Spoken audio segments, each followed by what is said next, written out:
ಹಾ ಪ್ರಾಬ್ಲಮ್ ನೋಡ್ಕೊಳ್ಳಿ. ನವೀನ್ ಕೇಳಿಸ್ತಿದ್ಯಾ? ಹಾ ಕೇಳಿಸ್ತಿದೆ ಸರ್. ಪ್ರಾಬ್ಲಮ್ ನೋಡ್ಕೊಳ್ಳಿ. From the following balance sheet prepare schedule of changes in working capital.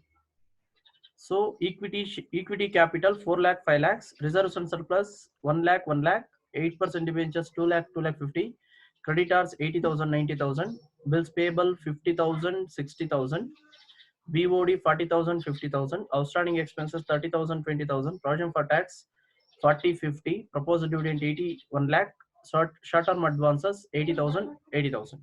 Total of the balance sheet, first year balance sheet 11 lakhs, second year balance sheet 13 lakhs. Assets, cash in hand, cash at bank, debtors, BR, stock, short-term investment, prepared expenses, accrued income, land and building, plant and machinery, computers.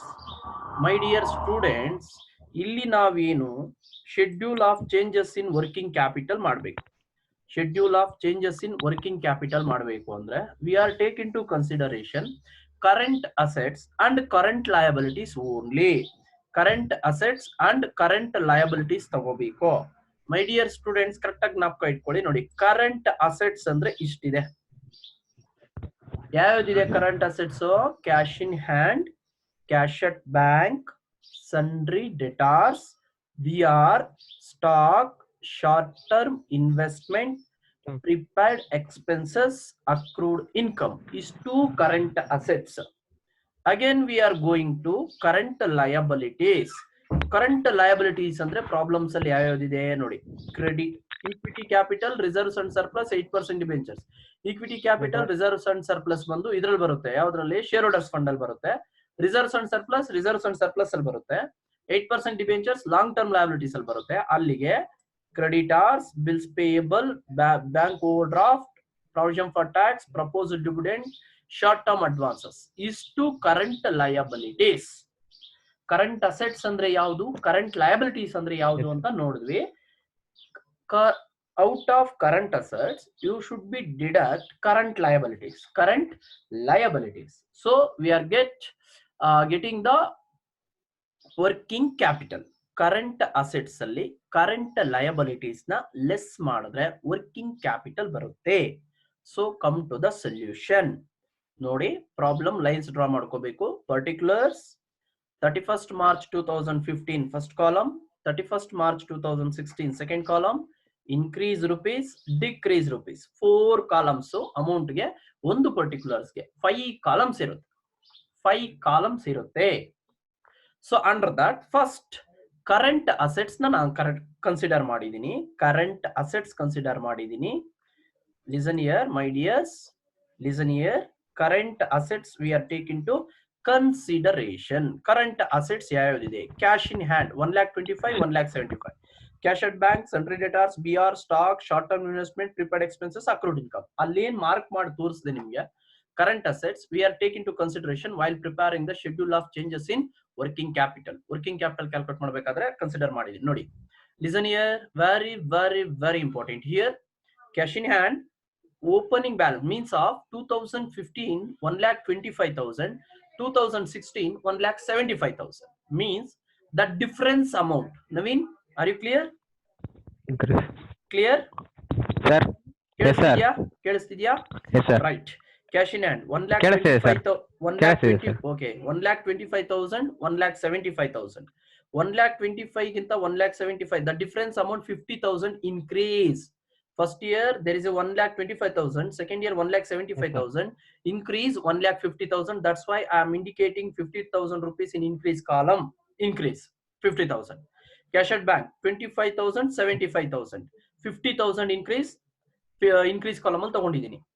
Sundry debtors 80,000 first year, second year 1 lakh, 20,000 increase column amount. BR 30,000 first column, 20,000 second column. There is a decrease 10,000. So that's why I am indicating in decrease column. Stock 1,10,000 1,40,000, 30,000 increase. Short term investment 1 lakh 1,40,000, 40,000 increase column al 40,000 tagondidini. Prepaid expenses 20,000 30,000, 10,000 increase. Accrued income 20,000 10,000, 10,000 decrease. Alige decrease to 10,000 BR and 10,000 accrued income decrease ಆಗಿದೆ, ಇನ್ನೆಲ್ಲವೂ increase ಆಗಿದೆ. increase ಆಗಿರೋದು increase column ಅಲ್ಲಿ indicate ಮಾಡಿದೀನಿ, decrease ಆಗಿರೋದು decrease column ಅಲ್ಲಿ indications ನ ಮಾಡಿದೀನಿ. So that is current assets. Only we are taking into consideration current assets. Then come to the point. Total current assets ಎಷ್ಟು ಬರುತ್ತೆ? 5,10,000 ಬರುತ್ತೆ. Total current assets first column 5,10,000 ಬರುತ್ತೆ. Second column 6,90,000 ಬರುತ್ತೆ. 6,90,000 second column, 5,10,000 first column. Second, then current liabilities. Current liabilities. ಆಗ್ಲೇ mark ಮಾಡಿ problem ಅಲ್ಲಿ ತೋರಿಸ್ತೀನಿ ನಿಮ್ಗೆ ಕರೆಂಟ್ ಲಯಬಿಲಿಟೀಸ್ ಯಾವುದು ಅಂತ. Creditors, bills payable, BOD, outstanding expenses, provision for tax, proposed dividend, short-term advances. Short-term advances. Here, come to the amounts. 80,000, 90,000. 10,000 increase ಆಗಿದೆ. My dear students, note this point. Note this point. Note this point. Current assets ನೇನ್ treat ಮಾಡ್ತೀವೋ vice versa current liabilities. Current assets increase ಆದ್ರೆ increase column, decrease ಆದ್ರೆ decrease column. ಇಲ್ಲಿ reverse. ಇಲ್ಲಿ current liabilities increase ಆದ್ರೆ decrease column, decrease ಆದ್ರೆ increase column. Once again, I repeat that current assets vice versa treatment current liabilities means if the current liabilities increase, you should be indicating decrease column. If the current liabilities are decreased, you should be indicating the increase column.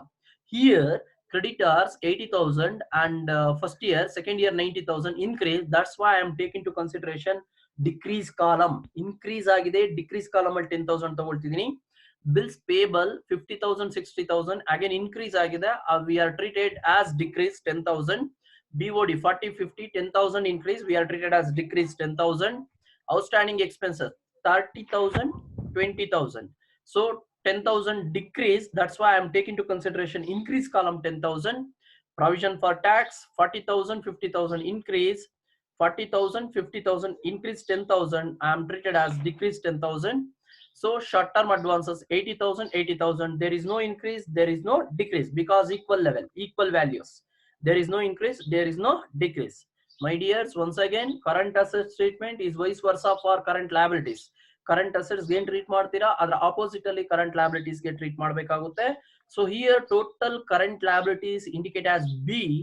Total current liabilities of first year 4 lakhs, second year 4,50,000. 4,50,000. So again working capital A minus B. A minus B. So A ಎಷ್ಟು ಬಂದಿದೆ ಅದರಲ್ಲಿ B ನ minus ಮಾಡ್ಕೊಂಡ್ರೆ ನಮಗೆ working capital ಬರುತ್ತೆ. So don't worry, working capital ಬರುತ್ತೆ. ಇಲ್ಲಿ ನೋಡ್ಕೊಳ್ಳಿ ಟೋಟಲ್ ಎ ಇಲ್ಲಿದೆ, ಟೋಟಲ್ ಬಿ ಇಲ್ಲಿದೆ.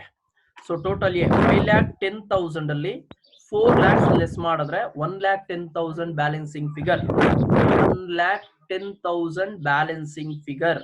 1,10,000.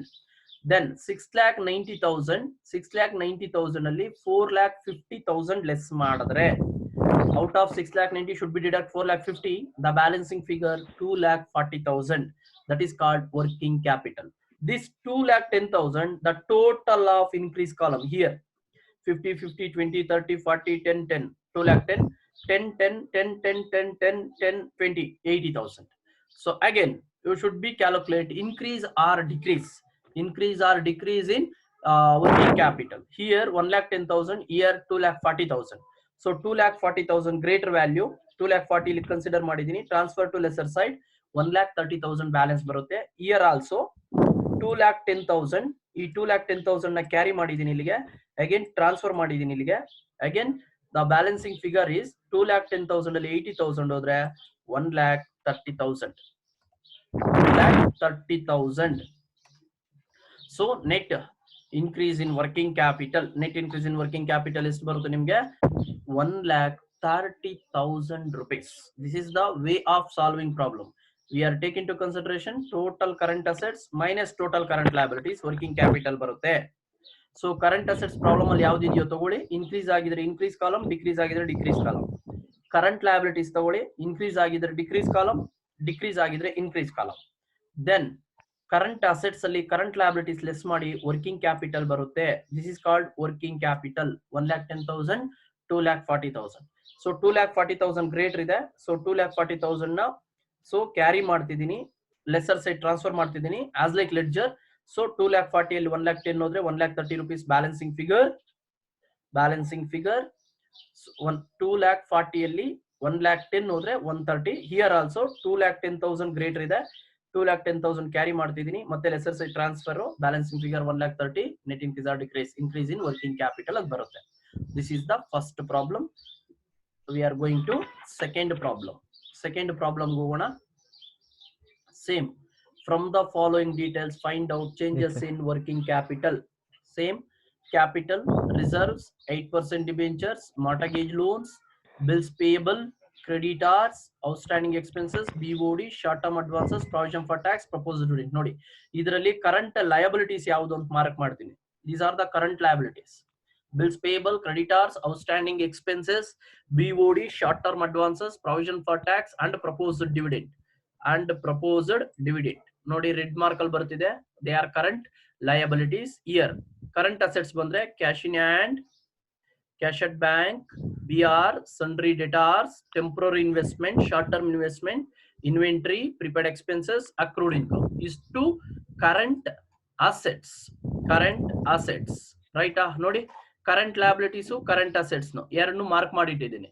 ಸೊ ಕರೆಂಟ್ ಅಸೆಟ್ಸ್ ಅಲ್ಲಿ, ಈ ಕರೆಂಟ್ ಅಸೆಟ್ಸ್ ಅಲ್ಲಿ ಕರೆಂಟ್ ಲಯಬಿಲಿಟಿ ಲೆಸ್ ಮಾಡಿದ್ರೆ ವರ್ಕಿಂಗ್ ಕ್ಯಾಪಿಟಲ್ ಬರುತ್ತೆ. ಸಾಲ್ವಿಂಗ್ ಹೋಗೋಣ. Calculation of schedule of changes in working capital. Here ನೋಡಿ there is a current assets. Current assets first ನಾವು ಕನ್ಸಿಡರ್ ಮಾಡಬೇಕಾಗುತ್ತೆ. ಕರೆಂಟ್ ಅಸೆಟ್ಸ್ ಯಾವ್ದಿದೆ ಅಂತ. ಸೊ ಕರೆಂಟ್ ಅಸೆಟ್ಸ್ ಯಾವ್ಯಾವ್ದಿದೆ? Cash in hand, cash at bank. ನೋಡಿ current assets ಯಾವ್ಯಾವ್ದಿದೆ ಅಂತ ನೋಡ್ಕೋಬೇಕು. Current assets ಯಾವ್ದಿದೆ ಅಂತ ನೋಡ್ಕೋಬೇಕು.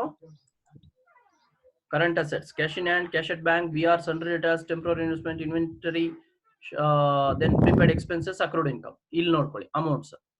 50,000, 75,000, 25,000 increase, 75, 1 lakh, 25 increase, 1 lakh, 125, 25 increase, 125, 150, 25 increase, 150, 175, 25 increase, 175, 2 lakhs, 25 increase. Prepaid expenses 25, 25. There is no increase, there is no decrease. Accrued income 20,000, 15,000. Decrease ಆಗಿದೆ 5,000. Decrease column ಅಲ್ಲಿ ಕೊಟ್ಟಿದ್ದೀನಿ. Decrease ಆಗಿದೆ. So the total current assets ಎಷ್ಟು ಬರುತ್ತೆ? Total current assets 7,20,000, 8,40,000. 7,20,000, 8,40,000. Come to the current liabilities. ಆಗ್ಲೇ mark ಮಾಡಿ ತೋರಿಸಿದೆ problem ಅಲ್ಲಿ. ನಿಮಗೆ ಮಾರ್ಕಿಂಗ್ ಮಾಡಿ ತೋರಿಸಿದೀನಿ ಪ್ರಾಬ್ಲಮ್ ಅಲ್ಲಿ ಕರೆಂಟ್ ಲಯಬಿಲಿಟೀಸ್ ಯಾವ್ಯಾವ್ದು ಇರುತ್ತೆ ಅಂತ. ಸೊ ಕರೆಂಟ್ ಲಯಬಿಲಿಟೀಸ್ ಯಾವ್ಯಾವ್ದಿದೆ ಅಂದ್ರೆ ಬಿಲ್ಸ್ ಪೇಯಬಲ್ ಇದೆ, creditors, outstanding expenses, BOD, short term advances, provision for tax, proposed dividend. Total current liabilities ಇದೆ. ಸೊ ಇಲ್ಲಿ ನೀವು ಈಗ ಮಾಡ್ಬೇಕಾಗಿರೋದು ಏನು ಅಂದ್ರೆ ಚೆಕ್ ಮಾಡ್ಕೊಳ್ಬೇಕು. ಬಿಲ್ಸ್ ಪೇಯಬಲ್ 35,000 ಇದೆ, 30,000 ಇದೆ. 35,000 ಇರೋ 30,000 ಇದೆ. 5,000 ಡಿಕ್ರೀಸ್ ಆಗಿದೆ. ವೈಸ್ ವರ್ಸಾ ಟ್ರೀಟ್ಮೆಂಟ್ ಇನ್ಕ್ರೀಸ್ ಕಾಲಮ್ಗೆ ಹಾಕೊಂಡಿದ್ದೀನಿ. 1 lakh ಕ್ರೆಡಿಟಾರ್ಸ್, 1,50,000 ಇನ್ಕ್ರೀಸ್ ಆಗಿದೆ. ಡಿಕ್ರೀಸ್ ಕಾಲಮ್ಗೆ ಹಾಕೊಂಡಿದ್ದೀನಿ. ಇನ್ಕ್ರೀಸ್ ಆಗಿದೆ. ಡಿಕ್ರೀಸ್ ಕಾಲಮ್ 50,000 ಹಾಕೊಂಡಿದ್ದೀನಿ. 25,000, 50,000, 25,000 ಇನ್ಕ್ರೀಸ್ ಆಗಿದೆ. ಡಿಕ್ರೀಸ್ ಕಾಲಮ್ಗೆ ಹಾಕೊಂಡಿದ್ದೀನಿ. ಅಗೇನ್ BOD 50,000, 70,000, 20,000 ಇನ್ಕ್ರೀಸ್ ಆಗಿದೆ. ಡಿಕ್ರೀಸ್ ಕಾಲಮ್ ತಗೊಂಡಿದ್ದೀನಿ. Year concentrate year. Short term advances first year 50,000 ಇತ್ತು, ಸೆಕೆಂಡ್ ಇಯರ್ ನಿಲ್ ಅಂದ್ರೆ ಝೀರೋ ಆಗಿದೆ. ಸೊ ಏನಾಗಿದೆ? ಡಿಕ್ರೀಸ್ ಆಗಿದೆ ಅಂತ. 50,000 ಇರೋದು ಏನು ಇಲ್ದಿರ ಆಗೋಗಿದೆ ಅಂದ್ರೆ ಕಡಿಮೆ ಆಗೋಗಿದೆ ಅಂತ. 50,000 ಡಿಕ್ರೀಸ್ ಆಗಿದೆ. ಇನ್ಕ್ರೀಸ್ ಕಾಲಮ್ಗೆ ಹಾಕೊಂಡಿದ್ದೀನಿ. ಪ್ರಾವಿಷನ್ ಫಾರ್ ಟ್ಯಾಕ್ಸ್ 40, 50, 10,000 ಇನ್ಕ್ರೀಸ್ ಆಗಿದೆ. ಡಿಕ್ರೀಸ್ ಕಾಲಮ್ಗೆ ಹಾಕೊಂಡಿದ್ದೀನಿ. Proposed dividend 50,000, 50,000, no increase, no decrease. Total current assets 3,50,000, 4 lakhs ಇದೆ. ನೋಡಿ 7,20,000 ಅಲ್ಲಿ 3,50,000 ನ ಲೆಸ್ ಮಾಡಿದ್ರೆ A - B 3,70,000 ಬರುತ್ತೆ. That is called working capital. ಅದನ್ನ ಏನಂತ ಕರಿತೀವಿ? ವರ್ಕಿಂಗ್ ಕ್ಯಾಪಿಟಲ್ ಅಂತ ಕರಿತೀವಿ. That is called working capital. ನೋಡಿ 7,20,000 ಅಲ್ಲಿ 3,50,000 ಲೆಸ್ ಮಾಡಿದ್ರೆ 3,70,000 ಬರುತ್ತೆ. 8,40,000 ಅಲ್ಲಿ 4,40,000 8,40,000 ಅಲ್ಲಿ 4 lakhs ಲೆಸ್ ಮಾಡಿದ್ರೆ 4,40,000 ಬರುತ್ತೆ. ವರ್ಕಿಂಗ್ ಕ್ಯಾಪಿಟಲ್ ಅಂತ ಕರಿತೀವಿ. ಈ 1,80,000 ಯಾವ್ದ್ರ ಟೋಟಲ್ ಅಂದ್ರೆ ಇನ್ಕ್ರೀಸ್ ಕಾಲಮ್ ಟೋಟಲ್. 1,10,000 ಯಾವ್ದ್ರ ಟೋಟಲ್ ಅಂದ್ರೆ ಡಿಕ್ರೀಸ್ ಕಾಲಮ್ ಟೋಟಲ್ಸ್, ಅದು ಇದಕ್ಕೆ ರಿಲೇಟೆಡ್ ಅಲ್ಲ. Increase column total, decrease column total ಅದು. ದೆನ್ ಈಗ ಬ್ಯಾಲೆನ್ಸ್ ಮಾಡಿ. 3,70,000 4,40,000. 4,40,000 ಹೈಯರ್ ಇದೆ. 4,40,000 ನ ಟ್ರಾನ್ಸ್ಫರ್ ಮಾಡಿಕೊಂಡು ಬ್ಯಾಲೆನ್ಸ್ ಮಾಡಿದ್ರೆ 70,000 ಬ್ಯಾಲೆನ್ಸ್ ಸಿಗುತ್ತೆ ನಿಮಗೆ. 70,000, that is net increase in working capital. Net increase in working capital 70,000 ಸಿಗುತ್ತೆ ನಿಮಗೆ. Net increase in working capital. Net increase in working capital 70,000 ಸಿಗುತ್ತೆ. Here also 1,80,000 ಅದನ್ನೇ ಟ್ರಾನ್ಸ್ಫರ್ ಮಾಡ್ಕೊಂಡಿದ್ದೀನಿ. ಅಗೇನ್ ಲೆಸ್ಸರ್ ಸೈಡ್ ಟ್ರಾನ್ಸ್ಫರ್ ಮಾಡಿದ್ದೀನಿ. 1,80,000 ಅಲ್ಲಿ 1,10,000 ಲೆಸ್ ಮಾಡಿದ್ರೆ we are getting the answer of 70,000. We are getting the answer of 70,000. So this is the method of calculating net working capital. This is the method of calculating net working capital. Net working capital. So calculation of schedule of changes in working capital problem ನೋಡೋದಾದ್ರೆ total current assets ತಗೋಬೇಕು, minus current liabilities ಮಾಡಿದ್ರೆ working capital ಬರುತ್ತೆ. So working capital balancing figure ಅಲ್ಲಿ ಅರ್ಥ ಆಗ್ತಿದ್ಯಾ? Less ಮಾಡ್ಕೊಂಡ್ರೆ 4,40,000 ಅಲ್ಲಿ 3,70,000 less ಮಾಡ್ಕೊಂಡ್ರೆ 70,000 ಏನದು ಇನ್ಕ್ರೀಸ್ ಇನ್ ವರ್ಕಿಂಗ್ ಕ್ಯಾಪಿಟಲ್. ಅದು increase in working capital 14 marks ಬಂದಾಗ ಅದು ಫಂಡ್ ಫ್ಲೋ ಸ್ಟೇಟ್ಮೆಂಟ್ ಅಲ್ಲಿ ಎಫೆಕ್ಟ್ ಆಗುತ್ತೆ. This is the method of solving schedule of changes in working capital. ಇದ್ರ ರಿಲೇಟೆಡ್ ಒಂದು ಕ್ವಶನ್ ಪೇಪರ್ ಸಾಲ್ವ್ ಮಾಡಿದೀನಿ, ಅದನ್ನ ನಿಮ್ಗೆ ಎಕ್ಸ್ಪ್ಲೈನ್ ಮಾಡ್ಕೊಟ್ಬಿಡ್ತೀನಿ. ಒಂದು ಕ್ವಶನ್ ಪೇಪರ್ ಸಾಲ್ವ್ ಮಾಡ್ಬಿಟ್ಟಿದ್ದೀನಿ, ಅದನ್ನ ನಿಮ್ಗೆ ಎಕ್ಸ್ಪ್ಲೈನ್ ಮಾಡ್ಕೊಡ್ತೀನಿ. ಒಂದು ಮಿನಿಟ್.